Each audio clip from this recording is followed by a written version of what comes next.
భారత badminton star player Gutta Jwala ప్రస్తుతం మనతో పాటు ఉన్నారు.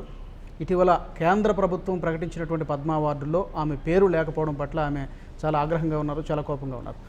మరి ఆమె మాటలో తెలుసుకుందాం, ఎందుకు ఆమె అసంతృప్తి వ్యక్తం చేస్తున్నారు అనేది. మనం జ్వాల గారు, మీరు 3 సార్లు అప్లై చేశారు పద్మశ్రీ అవార్డు కోసం, 3 సార్లు కూడా రాలేదు. మీరు ఖచ్చితంగా డిసప్పాయింట్ అయి ఉంటారు.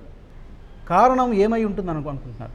ఎందుకు మీకు రాలేదు? మీకంటే తెలియదండి, అదే నేను అదే కదా క్వశ్చన్ అడిగింది, ఎందుకు అని. So what is the criteria, ఏంటి క్రైటీరియా ముందే తెలిస్తే అప్లై చేయాలా చేయొద్దా అనే విషయం తెలుస్తుంది కదా. సో అందుకే what is the criteria to apply, and if I have applied why did not I get it, what's the reason అనేది నాకు తెలీదు. సో అదే క్వశ్చన్ నేను అడిగాను. అంటే దీనికి నియమ నిబంధనలు ఏమైనా ఉంటాయా? ఒక సంవత్సరంలో కన్సిస్టెంట్గా రాణించాలి, ఇన్ని టోర్నమెంట్లు ఆడాలి, అలాంటి క్రైటీరియా ఏమైనా ఉందా? పద్మశ్రీ కావచ్చు, లేదండి, అలాంటి లేదు. అలా ఉండుంటే then I should have gotten it in 2011 when I won the world championship medal. అదే నేను చెప్తున్నా మీకు. So there is no particular criteria, and I have played 2 Olympics, 1 world championship bronze medal, 2 Commonwealth Games consecutive 2010, 2014 రెండిట్లో medal వచ్చినాయి, gold ఇంకా silver. Then what is the criteria even I don't know. So I would like to know. అయితే పొన్నాయి చౌదరి గారు ఏమంటున్నారంటే, జ్వాల ఇండివిజువల్గా apply చేశారు, badminton association of India తరపు నుంచి కానీ, లేకపోతే ఏదైనా ఒక అసోసియేషన్ బ్యాడ్మింటన్ అసోసియేషన్ నుంచి అప్లై చేస్తుంటే మరొకలా ఉండేదేమని అంటున్నారు. దాంతో మీరు ఏకీభవిస్తారా? సో వాళ్ళు చేయాలైతే then they should apply for me నా. I shouldn't be applying. Why should I apply for an award? They should recommend, they should tell that Jwala నువ్వు అప్లై చేయి, we will recommend you, we will forward. I would have definitely applied.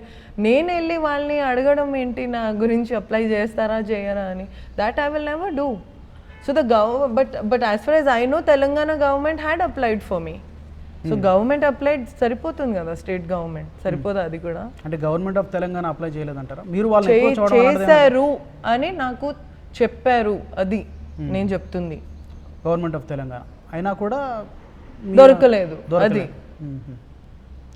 So అంటే ఏదైనా ఏంటి కారణం? అంటే మీ యొక్క ముక్కు సూటిగా మాట్లాడతారు, స్ట్రైట్ ఫార్వర్డ్గా మాట్లాడతారు అనేది మీ మొదటి నుంచి ఉంది. So if that shouldn't be the criteria కదా. Criteria should be my achievement, not whether I speak or not. మీకు అర్జున అవార్డు వచ్చింది, అర్జున అవార్డు వచ్చినప్పుడు మీరు ఎలా ఫాలో అయ్యారు? ఏదైనా మీరు ఇండివిజువల్గా అప్లై చేశారు, అసోసియేషన్ మళ్ళీ ఫార్వర్డ్ చేసింది, నేను అప్లై చేసిన తర్వాత ఇది. సో నేను అప్లై చేశాను, అసోసియేషన్ ఫార్వర్డ్ చేసింది, then I got the award. అయితే చాలా మంది, even Pankaj Advani, I'm the first doubles player to get Arjuna award. First doubles player. Pankaj Advani కూడా సేమ్ మీరు ఏదైతే క్వశ్చన్ రైజ్ చేశారో, ఎందుకు క్రీడాకారుల్ని పట్టించుకోవడం లేదు అనేది ఆయన సోషల్ మీడియాలో ప్రచారం చెప్పడం జరిగింది. సో ఏంటంటే సిఫార్సులు లేకపోతే రికమెండేషన్లు లేదా పలుకుబడి ఉంటేనే అవార్డులు, పద్మ అవార్డులు వస్తాయి అనేది చాలామంది గతంలో చాలాసార్లు ఆరోపించారు. దీన్ని మీరు ఒప్పుకుంటారా? ఒప్పుకోవాలా తెలీదు, కానీ ఇట్ ఈస్ నెసెసరీ. నేను ఇదే అడుగుతున్నా, రికమెండేషన్స్ ఎందుకు కావాలి? ఒక క్రెడెన్షియల్, ఒక పర్ఫార్మెన్స్, ఒక అచీవ్మెంట్ మేము గెలిచిన తర్వాత అది సరిపోదా? నాకు అవార్డ్ అనేది పిచ్చి అనేది లేదు. ఐఎమ్ జస్ట్ క్వశ్చనింగ్, అవార్డ్ రావాలంటే క్రైటీరియా ఉట్టి పర్ఫార్మెన్స్ బేసిస్లో మీరు ఒక అచీవ్మెంట్ బేసిస్లో అవార్డు ఇస్తున్నారా? ఇంకా వేరే ఏమైనా ఉందా? ఉంటే మాకు చెప్పండి, దాని ప్రకారం మేము అప్లై చేయాలా చేయొద్దా అనేది మేము డిసైడ్ చేస్తాం అనేది నేను చెప్తాను. మీరు భవిష్యత్తులో ఏదైనా ఒక అకాడమీ పెట్టేటువంటి ఆలోచన? I want to do it. Okay. So అంటే ఎప్పట్లో ఆ అకాడమీ ఏమైనా మళ్ళీ మంచి పని చేయాలంటే చాలా సపోర్ట్ ఉండాలి. ఆ support for me it is difficult to gather. So slowly అవుతుంది. It's going to go. ఏదైనా ఒక గవర్నమెంట్, మేబీ తెలంగాణ గవర్నమెంట్ కావచ్చు, ఆంధ్ర గవర్నమెంట్ కావచ్చు, ఏదైనా ఒకటి మీరు వాళ్ళని అప్రోచ్ అవ్వడం కానీ, లేకపోతే వాళ్ళని మీరు అప్రోచ్ అవ్వడం? నేనే అప్రోచ్ అవ్వాలి. నేను అప్రోచ్ అయ్యాను కూడా, but things go slow for me. 2-3 years back, 3-4 years back అనుకుంటా ఒక సినిమాలో అలా కనిపించాలా మెరుపు తీగలాగా మాయమైపోయారు.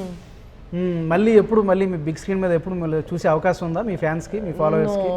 ఇప్పుడు ఇంకా I don't get any offers. Nobody wants me on screen. చేస్తారా?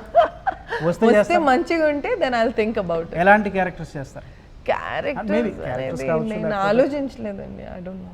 ప్రతిభను గుర్తించి కేంద్ర ప్రభుత్వమే వాళ్ళంతటా వాళ్ళుగా అవార్డులు ఇవ్వాలి తప్ప ఎవరో రికమెండ్ చేస్తే ఇవ్వడం అనేది ఏమాత్రం కూడా మంచి పద్ధతి కాదు అని చెప్పి కనీసం భవిష్యత్తులోనైనా ఈ పరిస్థితి మారాలని చెప్పి జ్వాల కోరుకుంటున్నారు, ఆశిస్తున్నారు. Cameraman Gajanan, Raj, HM TV, Hyderabad.